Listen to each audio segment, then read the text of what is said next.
Dewa Perang Ye Shikai. Bab 1611. Sepertinya Jenderal Wang, Anda telah menyelidikinya dengan sangat jelas, canda Ye Shikai. Tentu saja, saudara Ye dulu rekan saya. Saya sangat mengenal Anda. Anda melanggar perintah untuk menyelamatkan rakyat, bukan karena alasan lain. Hanya karena alasan inilah saya bersulang untuk Anda lagi. Wang Li tiba-tiba tersenyum canggung, saya sungguh minta maaf, saudara Ye, saya telah mengeluarkan perintah di ketentaraan bahwa tidak ada jenderal atau prajurit yang boleh minum alkohol, jadi kita hanya boleh minum teh, bukan anggur. Saya sudah memberitahu pengadilan bahwa selama Anda, saudara Ye, bersedia bergabung dengan kami, semua dosa Anda di masa lalu dapat dihapuskan, dan Anda beserta keluarga tidak akan dihukum. Bahkan, jika Anda bersedia, Anda masih bisa bergabung dengan tentara sebagai jenderal dan mengabdi di bawah saya. Bagaimana pendapat Anda? Haha. Mengapa, saudara Ye, kamu tidak percaya pada ketulusanku? Tentu saja aku percaya. Jenderal Wang adalah putra keluarga militer. Kakekmu, Wang Jian, adalah seorang jenderal ternama di Kekaisaran. Kata-katamu bagaikan emas. Aku tidak punya alasan untuk tidak mempercayainya. Ye Shikai menggelengkan kepalanya. Kalau begitu, saudara Ye, Anda setuju. Saya menghargai kebaikan Jenderal Wang, tapi saya khawatir saya tidak bisa menerimanya. Kenapa begitu? Orang-orang itu telah kau selamatkan, saudaraku. Istana tidak akan terus memburu mereka. Kau bisa kembali dan terus memimpin pasukan untuk mengepung dan menumpas para bandit itu, serta membawa perdamaian bagi rakyat. Bukankah ini yang selama ini kau perjuangkan? Tanya Wang Li balik. Masa lalu ya masa lalu, masa kini ya masa kini, dan masa depan ya masa depan. Tapi kapanpun itu, aku hanya akan berjuang untuk rakyat. Yang Mulia Kaisar akan membunuh 120.000 orang demi sekeping kebohongan, dan beliau akan membunuh lebih banyak lagi di masa depan. Saudara Ye, apa yang kau katakan itu salah. Jika kita tidak menyingkirkan orang-orang itu, rumor akan menyebar kemana-mana, menyebabkan keresahan di Kekaisaran. Sisa-sisa 6 kerajaan yang bersembunyi di kegelapan akan menambah bahan bakar ke api, menyebabkan dunia jatuh ke dalam kekacauan. Kemudian, lebih dari 120.000 orang akan mati sia-sia. Benarkah? Kurasa tidak. Jika sepatah kata saja bisa menyebabkan kekacauan di dunia, lalu apa gunanya begitu banyak pejabat penting di istana yang mengelola negara, dan apa gunanya para jenderal dan tentara? Saudara Ye, perlu Anda ketahui bahwa meteorit yang jatuh di wilayah timur adalah kehendak Tuhan. Sekalipun pernyataan itu dibuat dengan sengaja, apa yang akan dipikirkan orang-orang yang tidak mengetahui kebenarannya? Sisa-sisa 6 kerajaan yang ingin memulihkan negara mereka akan menggunakan ini sebagai dasar untuk menyerukan perlawanan, dan dampaknya akan jauh lebih serius daripada pertempuran. Bagaimanapun, Wang Li adalah keturunan keluarga militer. Ia bukan hanya seorang jenderal yang handal dalam merencanakan dan memimpin pasukan, tetapi juga memiliki kefasihan yang tak tertandingi. Sayang sekali Ye Shikai tidak mau menyerah padanya. Kekaisaran tidak akan memberikan banyak hari baik kepada pengkhianat. Jika ia benar-benar menyerah kepada Wang Li, meskipun ia baik-baik saja untuk sementara waktu, ia mungkin akan mati dalam kecelakaan tak lama lagi. Lagi pula, He Linghan masih di kota Lingxiang. Jika dia membelot ke Wang Li, itu sama saja dengan mendorongnya ke dalam lubang api. Karena itu, dia tidak akan pernah melakukan itu apapun yang terjadi. Tak satu pun dari mereka berhasil meyakinkan satu sama lain. Ye Shikai tidak membujuk Wang Li untuk menyerah. Ia tahu itu sia-sia. Wang Li adalah cucu Wang Jian. Ia lebih baik mati dalam pertempuran daripada menyerah. Saudara Ye, saya yakin Anda tahu berapa banyak prajurit yang saya bawa kali ini. Total pasukan kita tidak kurang dari 200.000 prajurit. Berapa banyak orang yang akan terbunuh dalam pertempuran sengit di hutan belantara? Jenderal Wang, terima kasih atas keramah tamahan Anda hari ini.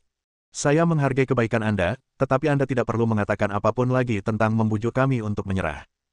Itu tidak ada gunanya. Saudara Ye, tampaknya Anda benar-benar berniat memulai perang. Aku tidak akan bicara lagi. Jenderal Wang, hati-hati. Aku pergi dulu. Ye Shikai mengepalkan tinjunya dan membungkuk. Wang Li mendesah pelan dan tetap diam. Dia tidak akan mengirim pembunuh bayaran untuk membunuhnya. Itu bukan gayanya. Kakak Ye, jaga dirimu baik-baik, kata Wang Li perlahan setelah sekian lama. Ye tua, kamu baik-baik saja. Haha, apa yang bisa terjadi padaku? Aku hanya ingin minum teh dan mengobrol dengan Wang Li. Ye Shikai melambaikan tangannya. Dibandingkan dirinya sendiri, Sang Guan Jian tampak lebih gugup. Apakah Wang Li melakukan sesuatu yang buruk padamu? Bukankah sudah kukatakan padamu bahwa dia bukan tipe orang yang melakukan trik kotor? Kita harus waspada. Anda adalah komandan pasukan. Jika Wang Li melakukan sesuatu yang merugikan Anda, apa yang harus kita lakukan? Sang Guan Jian memerintahkan para penjaga untuk maju melindungi, dan semua orang perlahan mundur. Tentara Chu, Kam. Tuanku, mengapa Anda ada di sini? Salam, tuanku. Salam, tuanku. Ketika mereka kembali ke perkemahan, Mi Wen sebenarnya telah tiba di perkemahan mereka, membuat semua orang lengah. Kudengar kau pergi menemui Wang Li. Mi Wen melangkah cepat ke depan, berdiri di depan Ye Shikai, dan berkata dengan suara dingin. Ya, itu hanya beberapa kata basa-basi. Apakah dia ingin membujukmu untuk menyerah? Nada bicara Mi Wen sangat serius. Jelas dia peduli dengan jawabannya. Jika Ye Shikai benar-benar menyerah kepada Wang Li, itu akan menjadi pukulan telak bagi cita-cita dan perasaan pribadi Mi Wen. Jika aku menyerah padanya, aku tidak akan pernah kembali. Tuanku, saya telah mengikuti Jenderal Ye selama lebih dari setahun. Dia bukan orang yang akan mengkhianati tuannya demi masa depannya sendiri, Sang Guan Jian menjelaskan dengan cepat. Tentu saja aku tahu. Wajah Mi Wen menjadi jauh lebih rileks setelah mendengar ini. Kalian semua harus pergi. Aku perlu bicara dengan Jenderal Ye sendirian. Nih. Ya, semua orang meninggalkan tenda, hanya menyisakan 2 orang. Sejak zaman dahulu, ada banyak kasus di mana para komandan memberontak dan menyebabkan seluruh pasukan berbalik melawan pihak mereka sendiri. Sang Guan Jian khawatir Mi Wen akan salah paham, jadi dia terus menjelaskan, dan akhirnya Ye Shikai membiarkannya keluar. Bukankah Wang Li mengatakan hal lain selain membujukmu untuk menyerah? Tanya Mi Wen. Tidak, dia putra seorang jenderal, dan aku hanyalah rakyat jelata. Kalau bukan karena perang, kami takkan punya kesempatan untuk bersama, apalagi punya kesamaan. Benar-benar, kau meragukanku. Ye Shikai memahami Mi Wen. Ia tahu betapa pentingnya tujuan memulihkan bangsa di hati Mi Wen. Mi Wen menganggapnya sebagai hidupnya. Ye Shikai bertemu Wang Li tanpa persetujuannya, yang bahkan bisa dikatakan sebagai pertemuan rahasia. Wajar baginya untuk curiga. Jika ia bahkan tidak bertanya, itu akan dianggap tidak normal. Hanya bertanya. Mi Wen mengganti topik dan berkata, apa rencanamu selanjutnya? Pasukan ini sekarang berada di bawah komandomu. Sebagai panglima tertinggi, kau harus punya beberapa rencana. Pertahankan kamp dan lawan musuh, gali parit dalam dan bangun benteng tinggi, serta tingkatkan pertahanan. Pastikan pasokan makanan, senjata, dan air di garis belakang, maka Wan Cheng bisa diselamatkan. Setelah 2 bulan, pasukan Qin akan kehabisan makanan dan rumput, dan moral akan menurun. Itulah kesempatan kita untuk melakukan serangan balik. Bab 1612. Jadi, tunggu saja Wang Li menarik pasukannya. Kira-kira begitulah maksudku.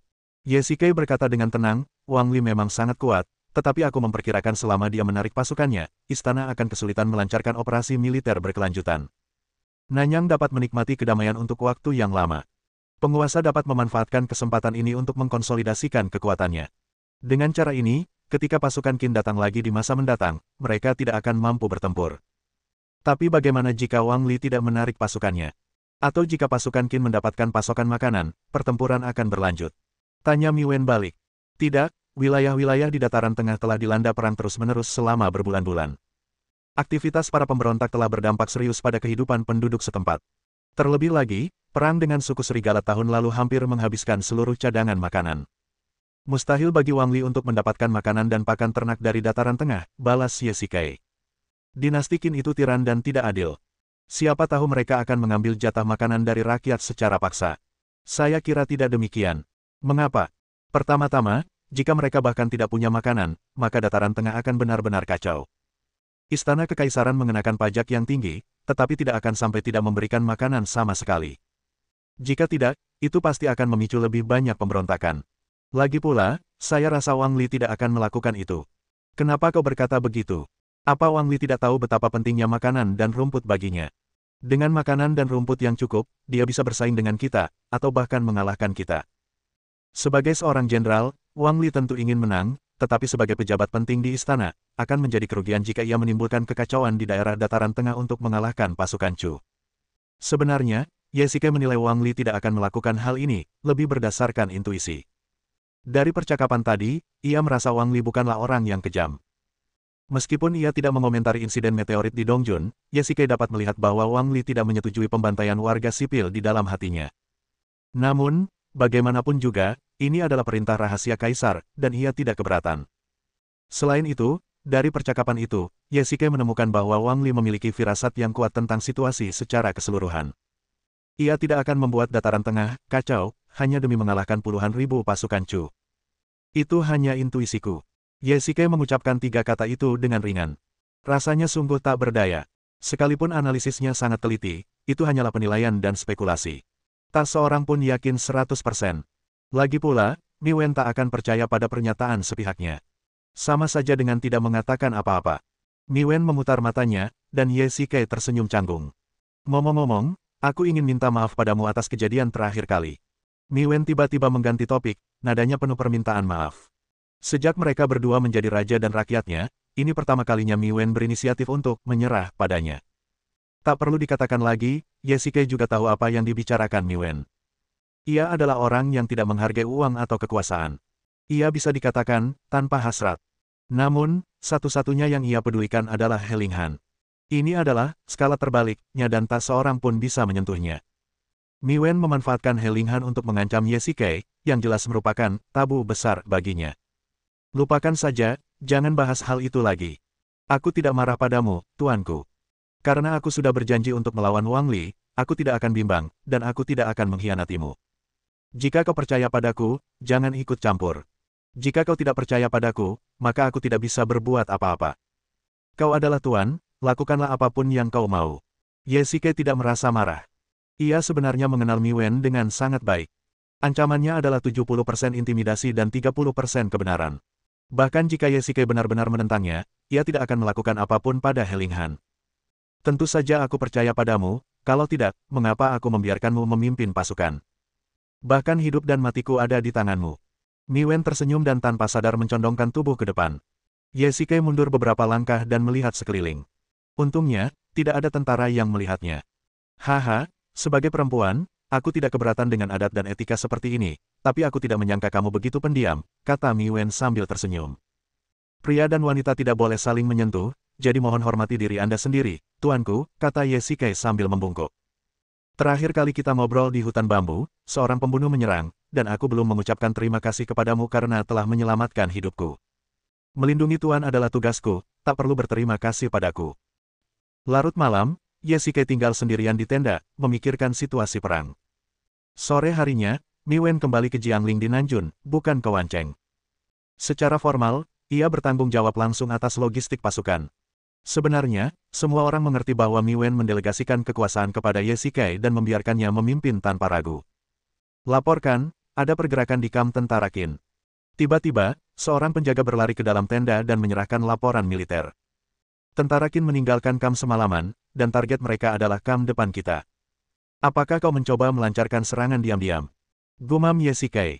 Ini, sepertinya tidak. Pasukan Qin tidak bergerak terburu-buru, melainkan perlahan. Jika mereka ingin menyerbu kamp depan, mereka seharusnya tidak terlalu lambat. Saya meminta Jenderal Chen untuk memimpin 10.000 pasukan untuk menjaga 2 kamp garis depan.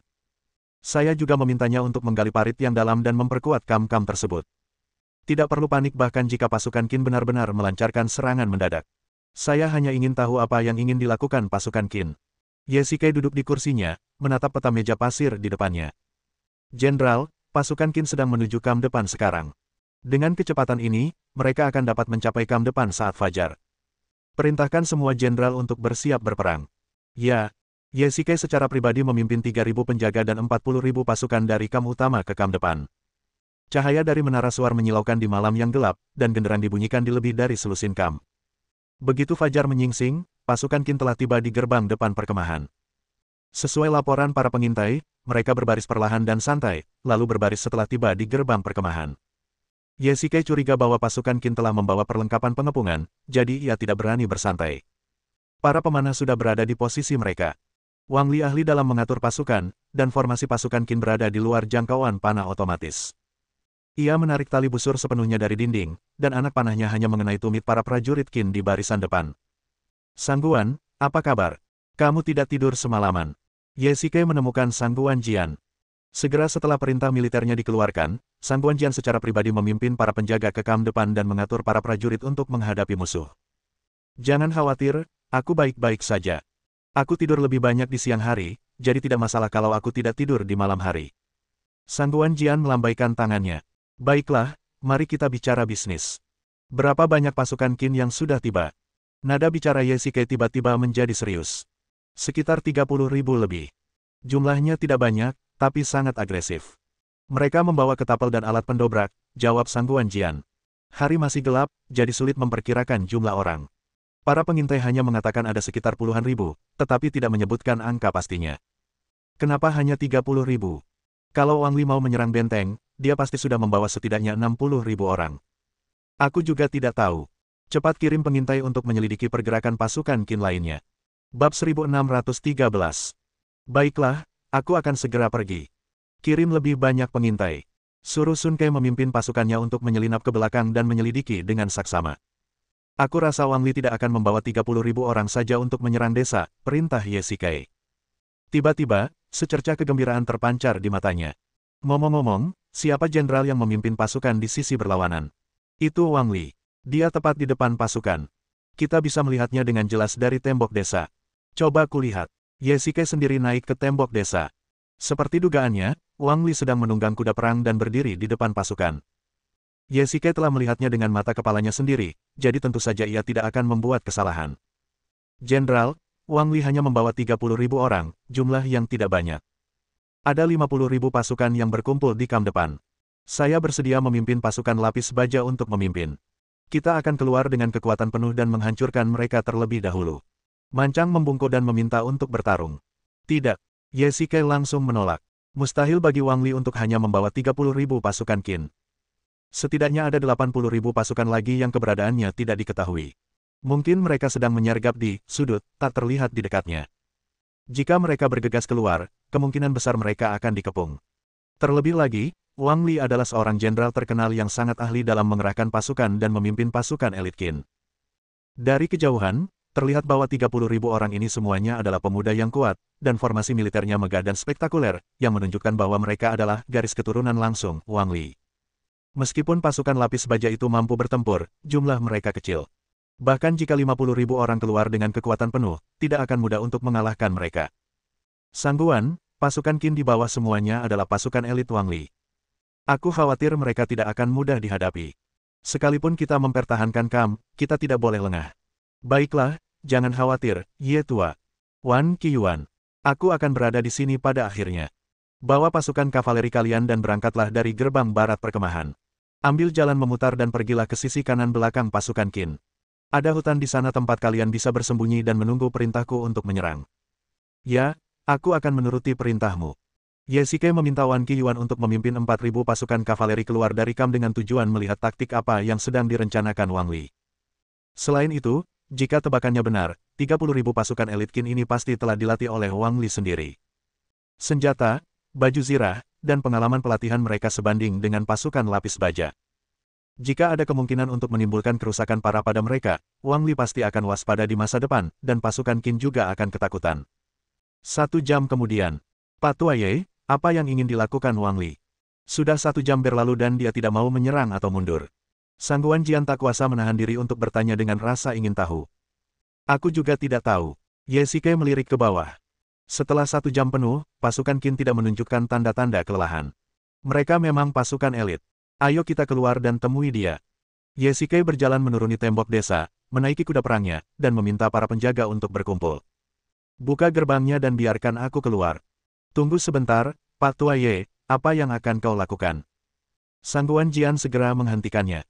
Tentu saja, aku akan keluar untuk menemui Wang Li. Pak Tua Ye, kau harus berpikir matang-matang. Wang Li punya 30.000 orang di luar. Kalau mereka menyerbu, akan sulit bagi kami menjamin dukunganmu, saran Sangguan Jian. Jika Wang Li benar-benar ingin membunuhku dengan cara ini, dia pasti sudah melakukannya beberapa hari yang lalu di tepi sungai Baihe. Jangan khawatir. Ye Shikai mengangkat cambuknya dan memerintahkan para prajurit untuk membuka gerbang utara. Ia perlahan meninggalkan perkemahan bersama para pengawalnya. Saudara Ye, kita bertemu lagi. Wang Li melangkah maju sendirian, dan jarak di antara mereka hanya lebih dari 20 meter. Jenderal Wang, kau memimpin pasukanmu ke sini pagi-pagi sekali, dan mereka datang dengan kekuatan besar, goda Ye Shikai dengan tenang. Saudara Ye, saya tetap mengatakan hal yang sama. Jika Anda dapat bergabung dengan kami, pertempuran hari ini dapat dihindari sepenuhnya, dan kedua belah pihak dapat menyelamatkan puluhan ribu saudara. Bagaimana menurut Anda? Jenderal Wang, aku tetap mengatakan hal yang sama. Percuma saja membujukmu untuk menyerah. Aku tidak bisa membujukmu untuk mundur. Setelah kita selesai berbincang, kita akan kembali ke kamp dan bersiap untuk pertempuran. Saudara Ye, aku tidak meremehkanmu, tapi ini mungkin pertama kalinya kau memimpin pertempuran sebesar ini. Tepat sekali. Bagaimana? Pertempuran pasukan besar bukanlah pertempuran anak-anak. Ini menyangkut hidup dan mati puluhan ribu orang. Saudara Ye, jangan bertindak berdasarkan dorongan hati. Jika Anda ingin berhasil, Anda juga harus melihat situasi umum dengan jelas. Istana masih memiliki ratusan ribu pasukan. Jika Anda melawan, Anda pasti akan gagal. Kalau begitu, mari kita tunggu dan lihat. Yesike membalikkan kudanya dan kembali ke perkemahan. Cepat, tutup gerbangnya dan bersiaplah untuk pertempuran. Teriak Yesike keras. Para prajurit di belakangnya segera mengambil papan kayu untuk menutup gerbang, dan menggunakan kayu tebal untuk menopang gerbang. Lebih dari 100 saudara juga berpegangan erat. Pemanah dan busur silang naik ke tembok, dan siapkan ketapel. Sangguan Jian juga mulai mengerahkan pasukan. Ribuan pemanah dan busur silang naik ke tembok, dan ketapel juga sudah siap. Minyak panas dituangkan ke batu-batu dan dinyalakan hingga berubah menjadi bola api. Di luar desa, semua pasukan, dengarkan. Bersiaplah untuk menyerang benteng. Bersiaplah, para prajurit. Seru Wang Li tegas. 4 baris prajurit yang memegang perisai besar keluar dari formasi pasukan, dan seluruh formasi pasukan perlahan bergerak maju. Tribakle, tembak. Lebih dari selusin batu besar menghantam tembok desa dengan keras, menyebabkan tembok itu bergetar. Bersamaan dengan itu, para pemanah di tembok juga mulai menembakkan panah, ribuan anak panah ditembakkan secara bersamaan. Angkat perisaimu. Memblokir, memblokir. Para prajurit di barisan depan mengangkat perisai besar mereka dan membentuk formasi perisai panjang, menghalangi sebagian besar anak panah pasukan Chu. Jenderal, formasi perisai pasukan Qin terlalu kuat. Anak panah kita tidak bisa menembusnya. Yesike memasang ekspresi serius.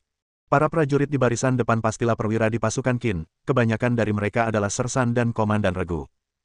Mereka memiliki pengalaman tempur yang kaya dan, yang terpenting, mereka cukup berani untuk menghadapi panah yang berterbangan tanpa berkedip. Baju zirah mereka yang berat juga dibuat khusus, sehingga sulit ditembus panah. Selama berbaris, mereka mengangkat perisai mereka untuk melindungi saudara-saudara di belakang mereka, seperti baju zirah luar sebuah tank. Wang Li memang seorang jenderal yang terkenal, dan pasukannya bagaikan gunung, tak tergoyahkan. Para pemanah, berhenti dulu dan tunggu perintahku sebelum menembak. Ya, siapkan ketapel, tembak. Lebih dari selusin, bola api, terbang keluar dari kam dan mendarat di garis depan pasukan Qin. Batu-batu besar yang terbakar itu berbeda dengan anak panah.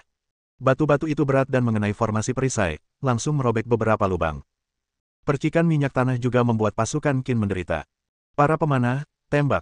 Memanfaatkan kesempatan ini, Yesike segera memerintahkan para prajurit untuk menembak. Para prajurit yang memegang perisai di depan tersungkur, dan formasi perisai pun hancur. Anak panah berjatuhan, menutupi langit dan matahari. Seketika, ratusan prajurit Qin tertembak dan jatuh ke tanah. Patua Ye, lihat, para prajurit di belakang menyerbu lagi. Sangguan Jian menunjuk formasi pasukan Qin. Para prajurit yang memegang perisai di barisan depan tertimpa batu-batu besar, dan orang-orang di belakang segera maju untuk mengisi posisi mereka. Meskipun tim menderita kerugian, mereka maju dan mundur dengan tertib dan sama sekali tidak terpengaruh. Para prajurit yang memegang perisai tampaknya tidak memiliki naluri bertahan hidup, dan mereka menyaksikan batu-batu besar berjatuhan tanpa menghindar. Para prajurit di belakang juga dengan berani melangkah maju dan mengangkat perisai besar mereka, yang cukup untuk menunjukkan kekuatan tempur mereka. Wang Li memang sulit untuk dihadapi. Bab 1614. Ye tua, lihat, tangga mereka sedang dipasang. Sangguan Jian menunjuk pasukan Qin di bawah. Formasi perisai perlahan terbuka, dan sekelompok prajurit berbaju besi berat yang membawa tangga bergegas keluar dari formasi. Mereka semua adalah prajurit elit di bawah Wang Li, berpengalaman dalam ratusan pertempuran, tidak takut hidup mati, dan tidak takut panah berterbangan. Baju besi di tubuh mereka dibuat khusus, dan panah biasa tidak bisa menembusnya sama sekali. Cepat, tembakan anak panahmu dan tolak mereka. Yesike sangat memahami taktik Wang Li. Begitu pertempuran dimulai, ia langsung menunjukkan kartu trufnya. Orang-orang ini mungkin bukan prajurit biasa, melainkan regu pembunuh yang dilatih khusus oleh Wang Li. Panah biasa tidak dapat menembus baju zirah mereka, sehingga mereka hanya dapat dipukul mundur oleh busur silang yang kuat. Panah-panah panjang dari busur silang itu setebal penggilas adonan, yang langsung menembus baju zirah tentara Qin, dan terbang bersama orang-orang dan baju zirah tersebut. Lebih dari 20 tangga segera dipasang di dinding benteng. Mustahil untuk merobohkannya hanya dengan tenaga manusia. Akan berbahaya jika pasukan Qin dibiarkan menyerang seperti ini. Patua Ye, lapisan luar tangga pasukan Qin dilapisi pelat tembaga dan tidak bisa terbakar. Apa yang harus kita lakukan selanjutnya? Gunakan batu yang menggelinding untuk menjatuhkan mereka. Ya, kam tentara Qin. Saudara Ye, biar kutunjukkan padamu seperti apa pertempuran sesungguhnya. Serang, garda terdepan. Ya, Ya, begitu Wang Li memberi perintah, ratusan prajurit berbaju zirah ringan berdiri di belakangnya. Mereka tidak mengenakan helm, melainkan menutupi seluruh kepala mereka dengan kain hitam, hanya menyisakan mata dan hidung mereka. Kecuali beberapa bagian vital yang dilindungi zirah, seluruh tubuh mereka ditutupi kain kasar yang ketat. Mereka juga membawa dua parang di punggung. Hancurkan tembok itu. Membunuh. Para pengintai bergegas keluar dari balik formasi perisai, selincah monyet di hutan, seolah-olah mereka semua tahu seni kerja ringan. Mereka menaiki tangga dalam sekejap, dan para pemanah tak sempat melepaskan anak panah mereka sebelum mereka tiba di depan. Hati-hati. Ah! Para pengintai Wang Li mengayunkan pedang ganda dari punggung mereka dan dengan mudah menebas para pemanah di tembok desa. Mereka semua telah menjalani pelatihan tempur yang ketat dan merupakan ahli pedang kelas 1. Mereka menyerang dengan ganas, dan bila pedang mereka diarahkan ke lengan para prajurit. Lengan banyak orang, terpotong, berdarah, dan rasa sakitnya tak tertahankan. Bajingan! Prajurit lapis baja, ikuti aku. Mancang bergegas maju lebih dulu, memegang pistol di satu tangan dan parang di tangan lainnya, dan dengan kekuatannya sendiri, ia berhasil menahan lebih dari selusin barisan depan Wang Li. Jika barisan depan ini lincah dan ganas, dan menang dengan menjadi lunak, maka prajurit lapis baja yang mengenakan baju besi dan memegang tombak panjang di kedua tangan adalah keras dan mereka mengalahkan kelembutan dengan kekerasan. Siapkan formasi tombak. Mancang memerintahkan prajurit lapis baja di belakangnya untuk berbaris. Para prajurit di barisan depan memegang perisai besi, sementara orang-orang di belakang menghunus tombak-tombak panjang. Tembok desa itu sempit, hanya cukup untuk beberapa orang berjalan berdampingan. Dalam situasi seperti ini, formasi tombak pasukan lapis baja hampir sempurna. Beberapa barisan depan pasukan Qin ingin menerobos dengan cepat, tetapi sebelum mereka sempat maju ke depan, tubuh mereka tertusuk tombak-tombak panjang. Laporkan, alat pendobrak tentara Qin telah menyerbu gerbang desa. Kekuatan gerbang desa tidak sebaik gerbang kota, dan mereka adalah pasukan elit Wang Li. Jika mereka hanya mempertahankan gerbang, mereka tidak akan bisa bertahan lama. Gunakan minyak tanah dan siramkan. Ye Xike teringat kejadian saat ia menyerang Wan Cheng. Bisa dibilang ia sedang mempraktikkan ilmunya. Lagi pula, ia mempelajari taktik Zheng Lang dan menggunakan obatnya sendiri untuk melawannya. Ya, minyak tanah mendidih dituangkan dari atas. Jika alat pendobrak tidak dilapisi pelat tembaga, pasti akan langsung terbakar. Namun, para prajurit Qin sangat menderita.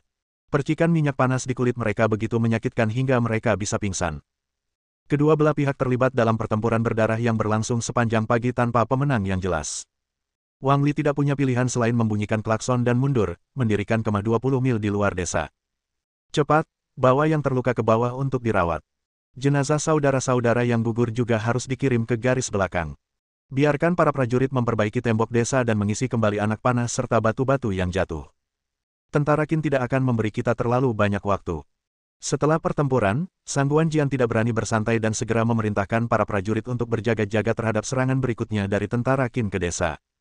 Ya, Sang Guan, berapa banyak orang yang kita kehilangan? Tanya Ye Xike. Sekitar 3 hingga 4 ribu orang, tetapi gerbang itu menderita kerugian besar.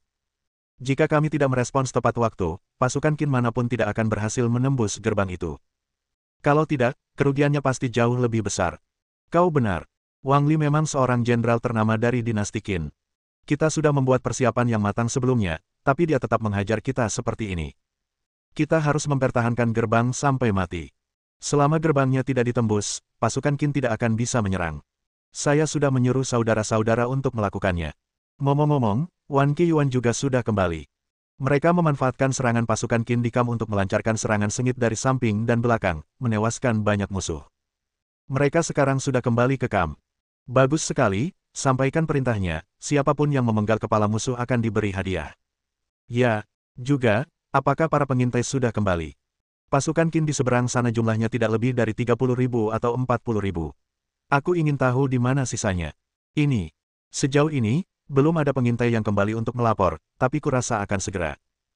Wang Li menyerang dengan begitu ganas di Kam terdepan hanya agar aku tetap di sini dan menarik pasukan utama kita agar pasukan yang tersisa bisa bergerak.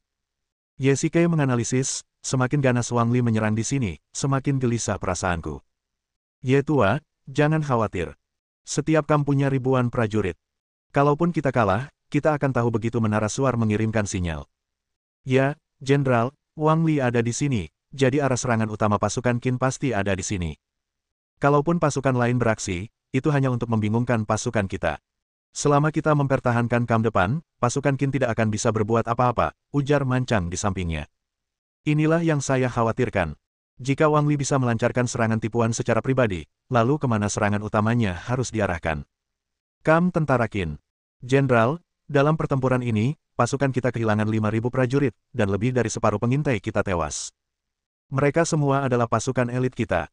Justru karena mereka adalah pasukan elit kita, pasukan yang saya latih dan pimpin sendiri, kita bisa menarik pasukan utama pasukan Chu ke sini. Selama 30.000 orang kita tidak mundur, Ye Shikai akan tetap di sini. Jenderal, apa yang harus kita lakukan selanjutnya? Sekarang sudah siang. Pasukan Chu sudah mulai memperbaiki tembok dan gerbang desa. Kita harus segera melancarkan serangan. Jangan khawatir, biarkan saudara-saudara beristirahat dengan baik. Sore nanti, kita bukan serangan utama. Sudut bibir Wang Li sedikit terangkat, memperlihatkan senyum yang nyaris tak terlihat. Laporkan. Pada saat ini, seorang prajurit Qin tiba-tiba masuk ke tenda dan berlutut di depan kedua pria itu. Apa itu? Jenderal Guo telah memimpin 40.000 pasukan dan telah melewati kam tentara Chu dan sekarang sedang menyeberangi sungai. Setelah mereka menyeberangi sungai, mereka akan berputar ke belakang posisi pasukan Chu dan langsung menuju Wancheng. Kita harus merebutnya semalaman tanpa kesalahan. Bab 1615. Tentara Chu, Kam. Laporkan, Wang Li mulai menyerang lagi. Pak Tuaye, kau tetap di sini, aku akan memimpin pasukan untuk menghadapi musuh, San Guanjian menawarkan diri.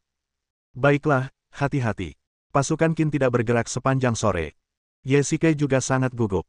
Ia pikir hari ini akan lancar, tetapi ia tidak menyangka pasukan Qin akan melancarkan serangan saat senja. Jenderal, kurang dari 1 jam lagi sampai gelap. Pasukan Qin sedang melancarkan serangan untuk mengejutkan musuh, kata Mancang dengan marah. Tunggu sebentar, berapa lama lagi sampai hari gelap? Kalau lihat musim sekarang, kurang dari 1 jam lagi langit akan gelap, atau bahkan setengah jam lagi, jawab Mancang. Mungkinkah tentara Qin ingin melawan tentara kita di malam hari, gumam Ye Shikai. Tentara Qin telah bertempur selama lebih dari 3 jam di siang hari dan masih belum berhasil menembus kam, apalagi hanya 1 jam. Namun dalam pertempuran malam, sulit untuk membedakan antara musuh dan kita, terutama sebagai pihak penyerang, bagaimana mungkin mereka menyerang kam di lingkungan di mana mereka tidak dapat melihat tangan mereka di depan mereka. Bahkan dengan cahaya api, efeknya akan minimal. Bukannya tentara Qin tidak bisa menyerang, tetapi jika mereka menyerang kam dalam kegelapan, mereka akan menderita korban berkali-kali lipat. Sebagai seorang prajurit veteran, Wang Li tentu saja tidak menyadari akal sehat ini. Apakah itu serangan tipuan untuk mengganggu dan menguras energi pasukan Chu? Mustahil. Pasukan Chu sedang bertahan dan beristirahat dengan cukup. Jika pasukan Qin melakukan ini, mereka akan kelelahan sebelum moral pasukan Chu melemah. Terlebih lagi, menurut laporan dari para prajurit di garis depan, pasukan Qin masih menggunakan pengintai untuk memimpin jalan dan semua yang ada di lapangan adalah pasukan elit Wang Li. Itu tidak tampak seperti serangan tipuan. Ada yang tidak beres. Ye Shikai segera menyadari sesuatu yang tidak biasa. Wang Li jelas tidak hanya berencana menyerang desa. Ada apa, Jenderal? Tanya Mancang. Kami telah mengumpulkan pasukan utama di berbagai kam, jadi bagian belakang tentu saja kosong. Saya merasa sedikit tidak nyaman, kata Ye Shikai sambil melihat peta. Tidak mungkin, Jenderal. Kami telah menempatkan kam-kam kami di sekitar Wancheng, bagaikan bintang-bintang yang mengelilingi bulan, dan di belakang kami terdapat sungai besar yang airnya deras.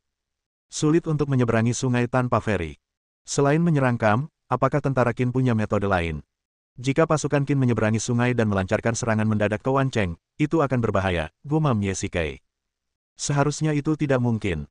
Setidaknya ada 20.000 tentara yang ditempatkan di Wancheng. Jika tentara Qin ingin melancarkan serangan mendadak, dibutuhkan setidaknya puluhan ribu orang. Jika mereka ingin menyeberangi sungai, berapa banyak kapal feri yang mereka butuhkan? Setidaknya 1.000. Bagaimana mereka bisa memindahkan kapal feri ke tepi sungai? Mancang menganalisis. Memang, kapal feri itu sangat besar dan sangat berat. Mustahil bagi tentara untuk membawa kapal yang cukup untuk puluhan ribu orang menyeberangi sungai, kecuali jika kapal-kapal itu dibuat di tempat atau di benteng air terdekat dan kemudian diangkut ke garis depan. Tentara Qin tidak dapat menyeberangi sungai kecuali. Laporkan. Tiba-tiba, seorang prajurit bergegas masuk, tampak cemas dan hampir jatuh ke tanah. Ada apa? Kamu panik sekali. Kok bisa-bisanya kamu begitu tidak sopan? Para pengintai melaporkan bahwa pada sore hari, pasukan Qin menyerbu benteng air kami dan menduduki feri tepi sungai. Apa katamu? Teriak Ye Shikai dengan keras. Ferinya, sudah hilang. Tidak bagus. Tubuh Ye Shikai melunak dan ia hampir jatuh ke tanah. Mancang buru-buru menopangnya. Menyerang dan merebut ferry, ini sangat mirip dengan metode yang digunakan Ye Shikai untuk menghadapi Zheng Lang. Ada cukup perahu di ferry sungai untuk 50.000 orang menyeberangi sungai. Sebelum pertempuran, Ye Shikai telah memperhatikan masalah ferry, tetapi ferry itu berada di jantung pasukan Chu. Tentara Qin memang bisa melewatinya, tetapi akan sulit untuk lolos dari kejaran tentara Chu. Namun, ia tidak pernah menyangka bahwa tidak akan ada yang kembali melapor sampai tentara Qin menduduki ferry. Apa yang sebenarnya terjadi? Kenapa tidak ada yang melaporkannya sebelumnya? Tentara Qin menyamarkan sebagian rakyatnya sebagai pedagang dan membunuh tim patroli di sepanjang jalan. Oleh karena itu, tidak ada tentara yang kembali ke kamp untuk melapor di sepanjang jalan. Baru setelah mereka menaklukkan benteng air dan ferry, para tentara yang melarikan diri kembali ke kamp untuk melapor, jelas pengintai itu. Saat itulah kejadian itu terjadi. Tentara Qin merebut ferry 2 jam yang lalu. Seluruh pasukan seharusnya segera menyeberangi sungai. Sialan. Ye Shikai menghentakkan kakinya dengan cemas dan bertanya berulang kali, ada berapa orang di pasukan Qin? Ini. Mungkin puluhan ribu orang.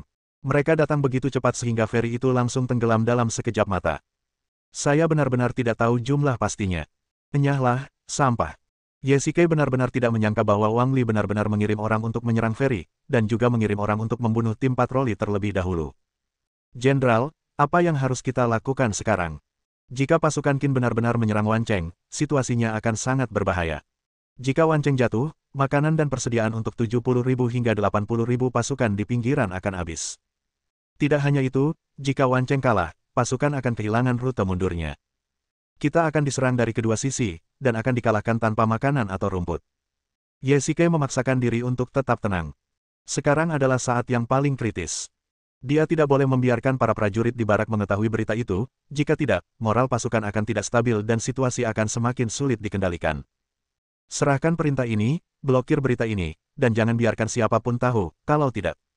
Mereka akan langsung dieksekusi. Ya, Mancang, kau pimpin 20.000 pasukan dan pasukan lapis baja ke Wan Cheng segera. Beritahu Wu Ziqing tentang situasinya dan buat persiapan untuk mempertahankan kota sesegera mungkin. Kau tinggallah untuk membantunya mempertahankan kota. Ingat, tembok kota Wan Cheng tinggi dan paritnya dalam. Tidak sulit mempertahankan kota dengan kau memimpin 20.000 pasukan untuk mempertahankannya, ditambah para pembela Wan Cheng. Kuncinya adalah cepat. Pasukan Qin seharusnya sudah menyeberangi sungai. Mereka akan menerkam mereka secara tak terduga. Kamp depan berjarak 100 mil dari Wan Cheng. Kau harus tiba sebelum pasukan Qin menyerang kota. Nyawa semua prajurit ada di tanganmu. Ye Shikai tak punya pilihan selain menaruh harapannya pada Mancang. Sayang sekali Sue San tidak ada di sana, kalau tidak. Mustahil pasukan Qin bisa menyelinap ke jantung pasukan Chu dengan mudah dan menyerang ferry itu. Jenderal, tenanglah. Dengan saya di sini, Wan Cheng akan aman. Namun, saya telah mengerahkan 20.000 pasukan, yang merupakan setengah dari kamp terdepan. Jika Wang Li menyerang kamp dengan seluruh kekuatannya, apa yang akan Anda lakukan? Denganku di sini, Wang Li tidak akan mudah merebut tempat ini. Kau harus memimpin pasukanmu ke sana dengan cepat dan tanpa kesalahan, perintah Ye Shikai. Baiklah, hati-hati, Jenderal. Ye Shikai tinggal sendirian di tenda, menatap meja pasir di depannya, dengan cermat menganalisis situasi pasukan Qin saat ini. Wang Li bersedia secara pribadi berpura-pura menyerang kamp depan untuk menarik daya tembak bagi pasukan yang menyerang Wan Cheng. Terlihat bahwa ia bertekad untuk menang, yang semakin memperdalam kekhawatiran Ye Shikai. Pak Tuaye, pasukan Qin sedang menyerang kamp depan dengan ganas. Kenapa kau membiarkan Mancang memimpin begitu banyak orang mundur? Tak lama kemudian, Sang Guanjian juga kembali ke kamp, dengan bercak darah di sekujur tubuhnya. Menurut informasi yang baru saja kami terima, tentara Qin langsung bergerak maju, menyerang ferry kami, dan merebut ferry tersebut. Target mereka adalah Wan Cheng. Bersambung.